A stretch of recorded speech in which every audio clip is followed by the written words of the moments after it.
नमस्कार दर्शक बंधु आपण समस्त को मो चैनल को पुणी थे स्वागत करुच्ची।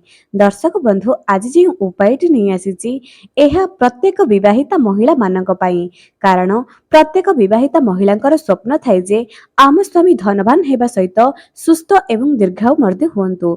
तो यही उपायटी विशेषकर महिला मानक पाई आपण माने एही नवरात्रि ठारू दुर्गा पूजा भितर जेकोसी भी दिन मां को एही 5टी द्रव्य निश्चय चढ़ाई दियंतु। आपणकर सबु मनस्कामना माँ दुर्गा निश्चय पूरण करिवे। स्वामींकर दीर्घायु सहित धनमान मध्य आपण माने निश्चय कहि परिबे। मांकर आशीष जहा ऊपर थरे लागि जाए से जीवन रे केबे भी दुख रे रहि न थाए। जीवन रे सबु किछि सुख को से हासिल करि पारि थाए। मु आपण मानकु आगु को बताइबी जे केउ 5टी द्रव्य आपण माने माँ दुर्गा को चढ़ाइबे। तेणु अति ध्यानर सहकारे एही वीडियो को शेष पर्यंत देखंतु एवं माँ दुर्गा को एही 5टी द्रव्य निज स्वामींकर उन्नति पाई निश्चय चढ़ातु। तेबे चलंतु आउ डेरी न करी आपण मानको जणाइबी केउ 5टी द्रव्य विषय रे आजिर वीडियो रे जणाउची। ता आगुरु मो दर्शक मानको मु अनुरोध करछि जे जदि ए पर्यंत मो चैनल को सब्सक्राइब करि नांती निहाती सब्सक्राइब करंतु। पाखरे थिबा बेल आइकन को क्लिक करी वीडियो को गोटे लाइक टे करि दियंतु एवं एही वीडियो को जेते पारुचंती शेयर करंतु। अन्य माने मध्य एही उपायटी करिवे कारण आज नवरात्रि रो द्वितीय दिन। आज ठारू दुर्गा पूजा भितरे बहुत समय अछि। जेते पारुचंती एही वीडियो को शेयर करंतु। तेबे दर्शक बंधु माँ दुर्गति नासिनी जहाँकि समस्तंकर दुर्गति नाश करबा पई एही धरा पृष्ठ रे अवतरण करिसंती।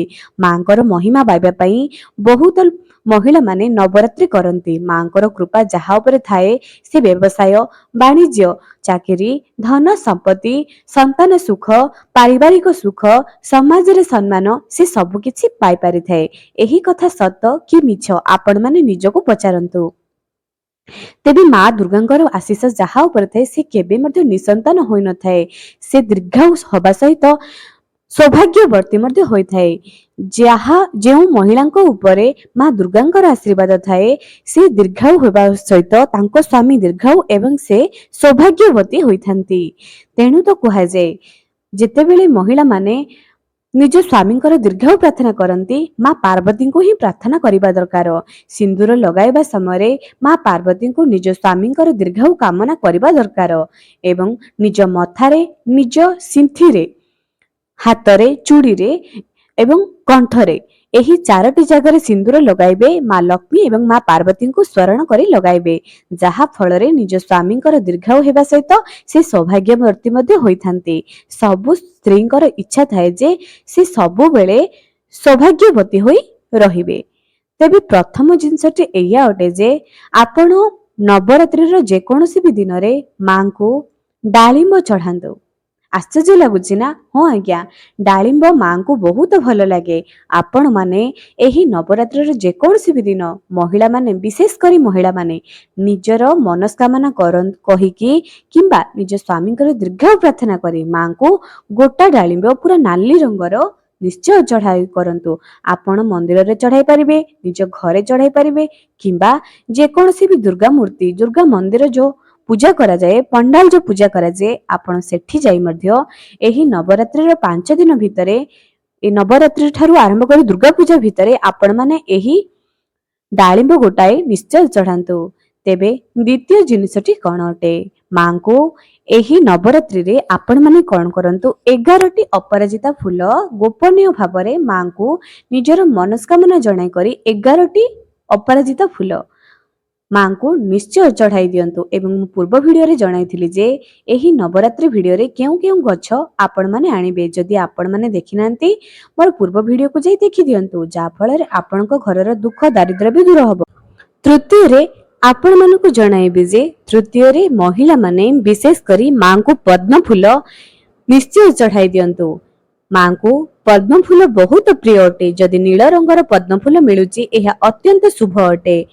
ता सहित नाली मंदार एवं धला कन्यारी फूल मां को निश्चय अर्पण करंतु। मां को एही फूल बहुत पसंद अटे। तेणु मां को पूजा रे मां को एही फूल चढ़ाइबा द्वारा मां बहुत खुशी होइथांती एवं मनोवांछित फल मध्ये देइथांती। चतुर्थरे आसुची मां को शुद्ध घिओ रे तयारी होइतिबा ମିଠା ଭୋଗରେ ଚଢାନ୍ତୁ। ଯେକୌଣସି ବି ମିଠା ନିଜ ଘରେ ପ୍ରସ୍ତୁତ କରନ୍ତୁ, ଚଢାନ୍ତୁ। ଏବଂ ଆପଣ ମାନେ କାକରା ପିଠା, ମୁଦୁକ ପିଠା ଏହା ବି ନିଜ ଘରେ ପ୍ରସ୍ତୁତ କରି ଯଦି ଆପଣ ମାନେ ନବରାତ୍ରି ପୂଜା କରୁଛନ୍ତି, ଏହି ଭୋଗ ମାଙ୍କୁ ନିଶ୍ଚୟ ଚଢାଇ କରନ୍ତୁ।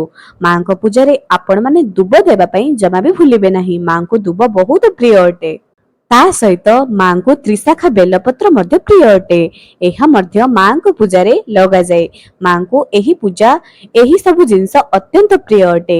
ତେବେ ସବୁଠାରୁ ଖାସ୍ ଜିନିଷ ଯାହାକି ବିଶେଷ କରି ମହିଳା ମାନଙ୍କ ପାଇଁ ମୁଁ ଜଣାଉଛି, ମାଙ୍କର ଆଶିଷ ପାଇବା ପାଇଁ ହେଲେ, ନିଜ ସ୍ୱାମୀଙ୍କୁ ଦୀର୍ଘାୟୁ କାମନା କରିବା ପାଇଁ ହେଲେ, ଧନବାନ ଏବଂ ଯଶବାନ କରିବା ପାଇଁ ହେଲେ, ସୁସ୍ଥ ଦେଖିବା ପାଇଁ ହେଲେ ମାଙ୍କୁ ଏହି ପୂଜାରେ ଶୃଙ୍ଗାର ଦ୍ରବ୍ୟ ନିଶ୍ଚୟ ଅର୍ପଣ କରନ୍ତୁ।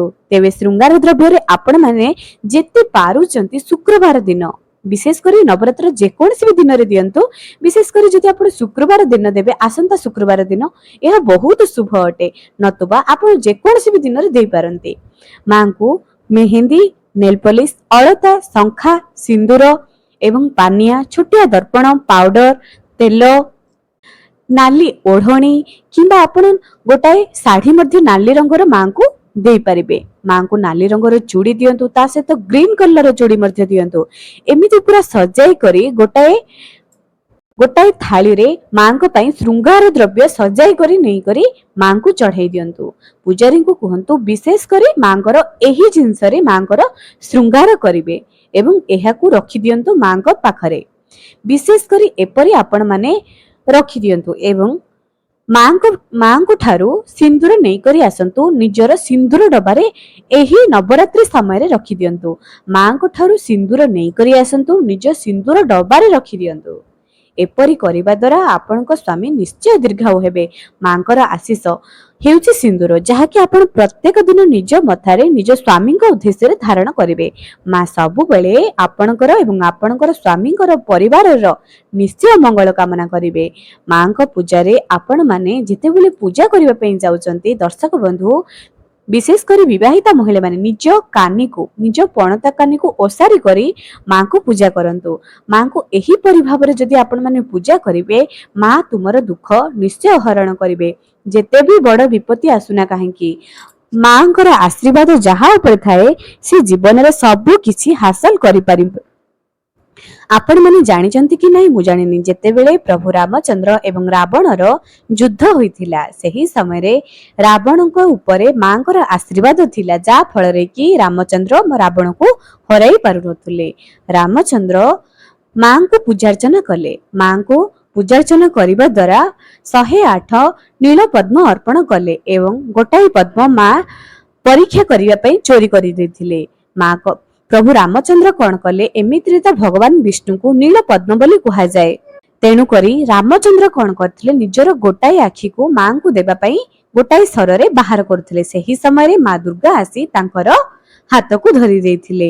ସେହି ସମୟରେ ଦୁର୍ଗା ଏହି ଧରା ପୃଷ୍ଠରେ ବିପଦ ତାରିଣୀ ଭାବରେ ପରିଚିତ ହେଲେ, ଯାହାକି ଆଜି ଆପଣ ମାନେ ଘଟଗାଁରେ ମା ତାରିଣୀଙ୍କର ପୂଜା କରୁଛନ୍ତି। ମା ତାରିଣୀ ପ୍ରଭୁଙ୍କୁ ରକ୍ଷା କରିବା ପାଇଁ ଏହି ଧରା ପୃଷ୍ଠରେ ଅବତରଣ କରିଥିଲେ। ଯେତେବେଳେ ମଣିଷକୁ ବିପଦ ଆସେ, ସେତେବେଳେ ମା ତାରିଣୀଙ୍କୁ ପୂଜା କରାଯାଏ ବୋଲି ପୌରାଣିକ ମତ ଅଛି। ମାଙ୍କର ପୂଜା କରିବା ଦ୍ୱାରା ବିପଦ ଦୂର ହୋଇଯାଏ।